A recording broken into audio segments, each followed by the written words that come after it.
Hello dear students. So today in this class we will start with the next chapter of your biology syllabus, that is why do we fall ill.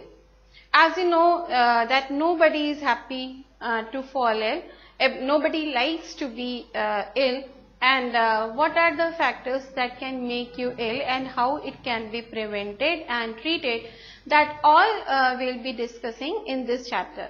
But before starting a discussion about the illness and the cause and treatment of illness, first let's make the two terms very clear that normally people misinterpret it to be the same, and the two terms here are the health and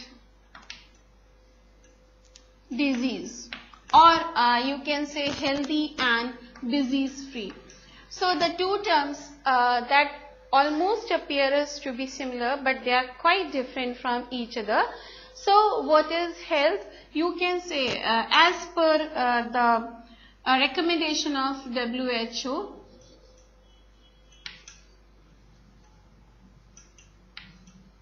or you can say according to WHO or according to the report of WHO, World Health Organization.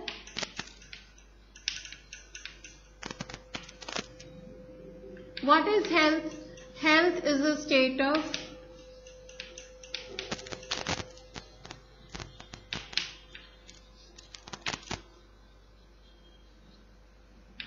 physical, mental and social well-being. This is how we define the health. That means if somebody is having the physical well-being, means not suffering from any discomfort or any pain or any problem in any part of the body, that is the physical health. Mental health means when the person is not having any anxiety or hypertension and having a feel-good feeling all the time, and is able to take his/her decisions promptly and properly, then the person is enjoying a good mental health. And the social well-being means when the person is capable to interacting with all the members of the society, whether they are neighbors, colleagues, friends, family members, and developing a healthy attitude with them, then it is the state of social well-being.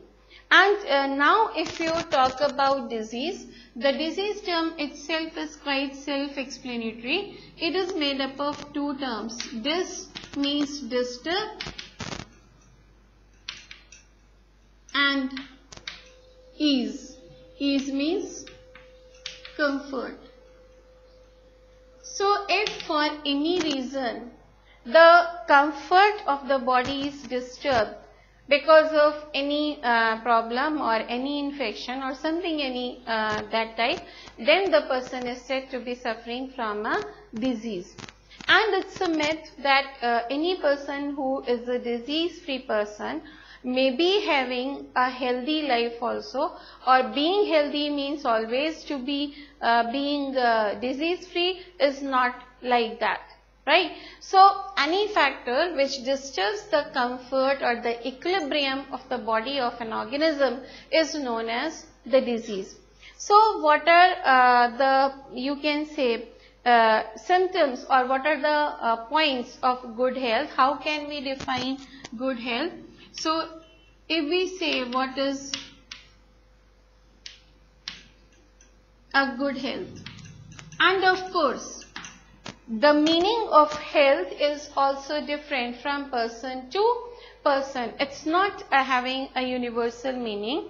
For example, if you look at the grandparents of your family, if they are capable of performing their regular routines on their own, if they are capable to walk to the nearby market, if they are capable to do their daily activities properly, then we say that they are healthy. We don't expect them to do some very strenuous activity. We cannot expect them to run like the young children and so on.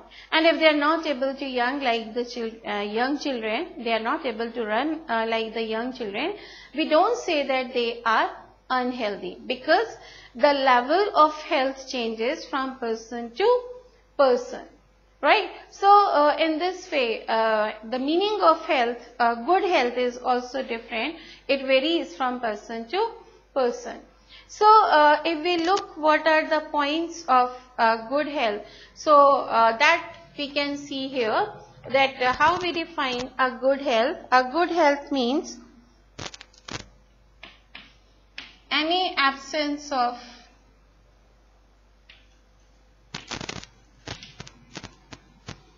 disease or infection.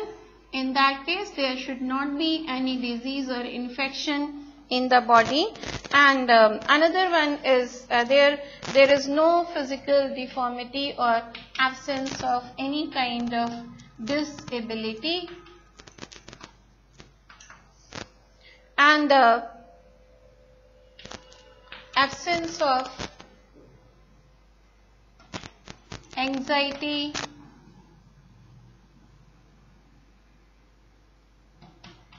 hypertension, etc.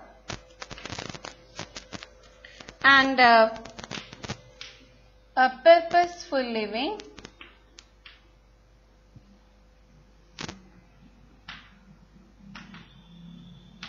and a good attitude and a balanced diet. So based on these points, you can make now a clear difference between healthy and disease free. So how can we differentiate between healthy and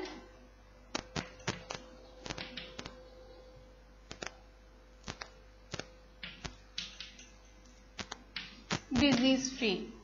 So healthy, as I said, is the state of physical, mental and social well-being.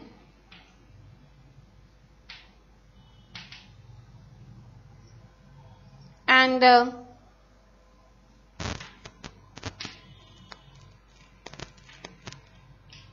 person is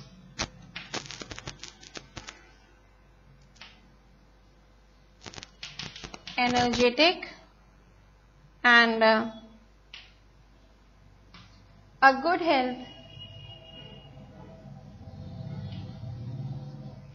depends upon person's attitude and social environment.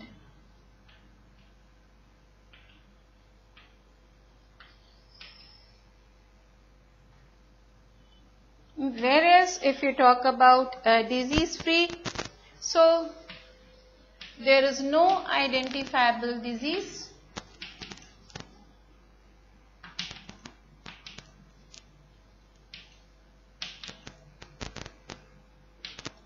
In the body, and the person is may or may not be energetic,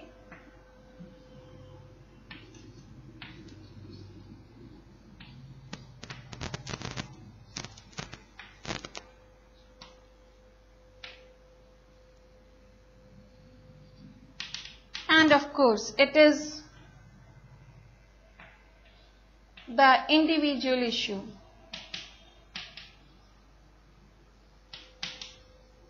Which depends on the individual person only. It is not a matter of community. So here you can see the difference between healthy and disease free. First of all, let's see what is a good health.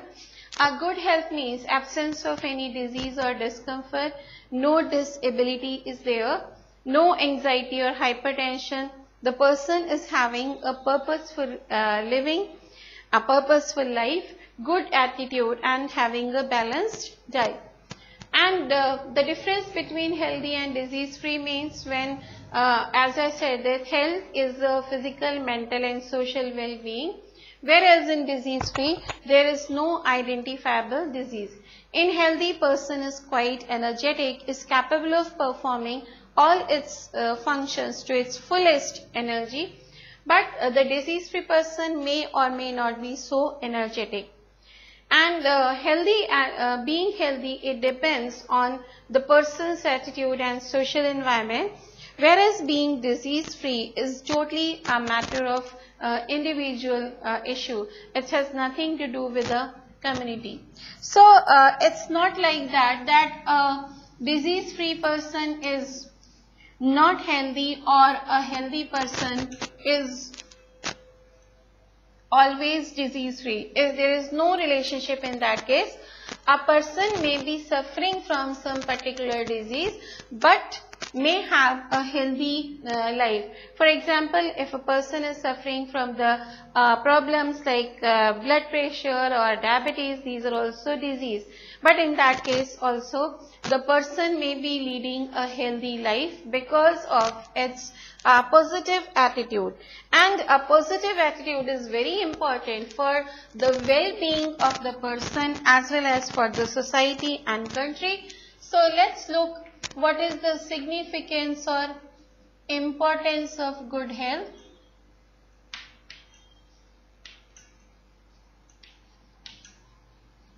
Why we are bothered about having a good health? Of course, a good health, or you can say a healthy mind, a healthy body has a healthy mind,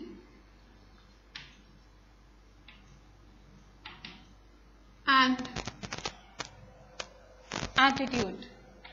A healthy mind and healthy attitude, right? Another important thing is a good health increases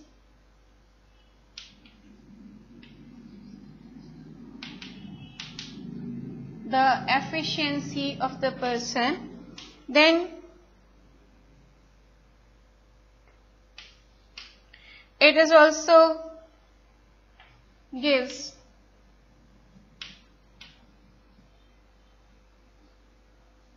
a cheerful and positive attitude, and a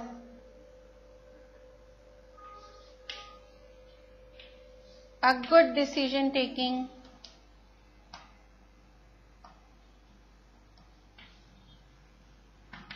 power it provides, and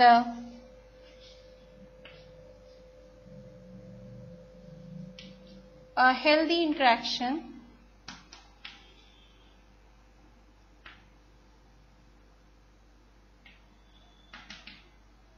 with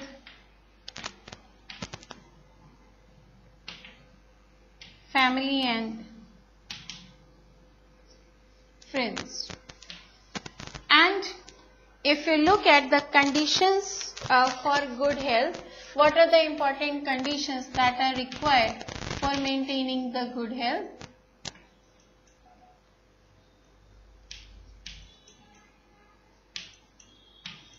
So these conditions are balanced diet, a good economic condition, proper hygiene, personal as well as community hygiene, and good public facilities,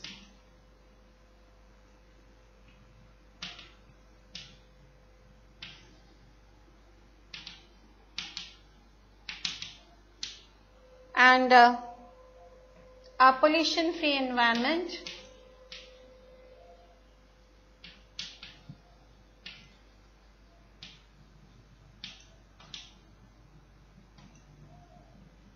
etc. The list can be long, and of course, no addiction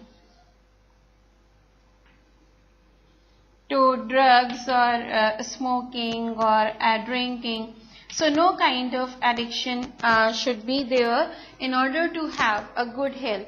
So these are the conditions for good health.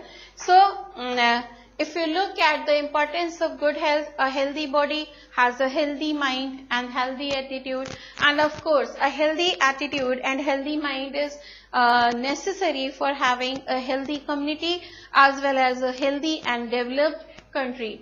It increases the working efficiency of the individual. It gives a cheerful and positive attitude, and the person who is always cheerful and full of positive attitude has much high energy level as compared to others. He or she can do his or her own work very efficiently, as well as it motivates others also to do their functions more efficiently. And it provides a good decision taking power, and it provides a healthy interaction with the friends, family and colleagues. And if you look what are the conditions for having a good health, of course the one most important thing is balanced diet, and all are interrelated. In order to have a balanced diet, there should be good economic conditions, and working facilities should be there, and good education should be there. So all are interconnected.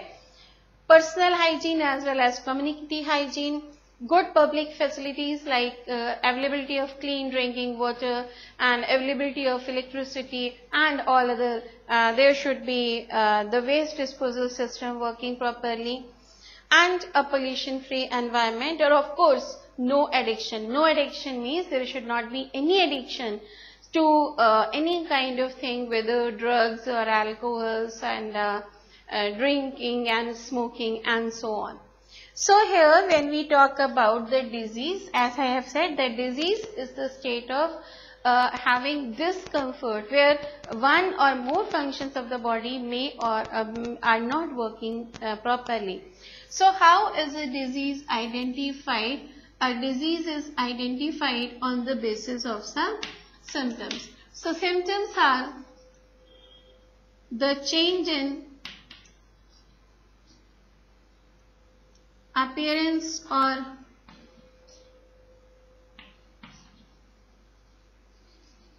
functions of body parts for worst. For example, you are having a headache, you are having a cough, you are having fever. These all are the symptoms that you are suffering from some disease. And signs are some detailed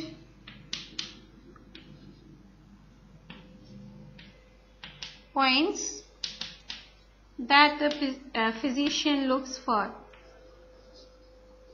So for example, if you are having a fever and you go to the doctor, based on the symptom of fever, doctor asks you some more important points like at what time the fever comes, or whether it is associated with shivering or like that.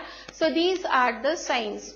On the basis of signs, doctors suggest you some pathological test based on which the disease can be identified. Right?